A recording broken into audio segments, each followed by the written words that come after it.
নাটকের বৈশিষ্ট্যই এই যে প্রতিবাদ করবার জন্য তাকে শৈল্পিক অনেক পদ্ধতি নেয়ার সুযোগ আছে এবং আমরা বুঝি এটা যে আমাদের যে সংকটাবস্থা বর্তমানের সামগ্রিক, আমি সব বিস্তারিত না বলি, সবাই জানি আমরা তো তার, এবং যে ঘটনা ঘটে গেল এখানে তার পরিপ্রেক্ষিতে এই যে ১২৭.৫তম প্রদর্শনী হচ্ছে নিত্যপুরাণের, তো এটাই তো আমি মনে করি যে একটু এই আমাদের অন্তত এই নাট্যাঙ্গনটা, এই শিল্পাঙ্গনটা হচ্ছে সরব সচল থাকা উচিত।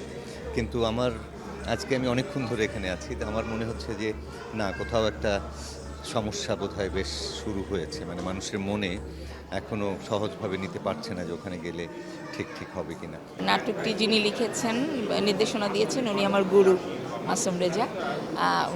ওনার কাছ থেকে আমি এখনও শিখছি, বিভিন্ন ওয়ার্কশপে ওনার ক্লাস করেছি আমি।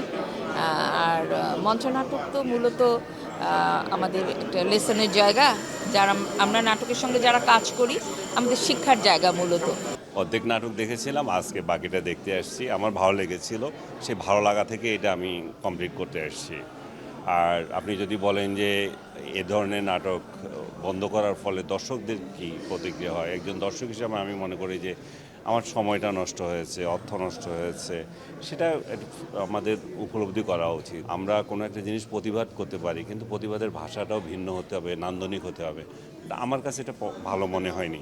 তো যেই কারণটাতে এই নাটকটা বন্ধ করা হলো, সেটা আবার পছন্দ করছি না।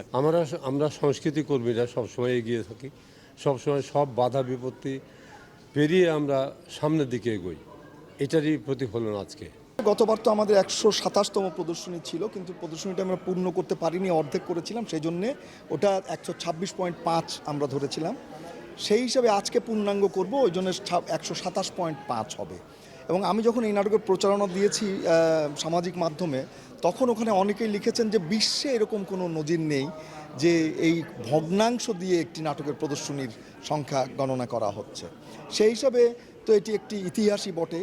আর আমরা যেহেতু শিল্পের কাজ করি, আমাদের প্রতিবাদটাও খুব শৈল্পিক হতে হবে। এখানে আমার কেউ প্রতিপক্ষ নয়।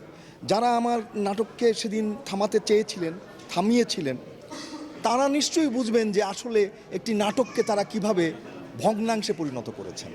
কিন্তু তারপরেও নাটক তো একেবারেই সেই যে জেগে ওঠা পাখি, ফিনিক্স পাখির মতন ছাই থেকে জেগে ওঠে, এইরকম শক্তি রাখে নাটক, থিয়েটার।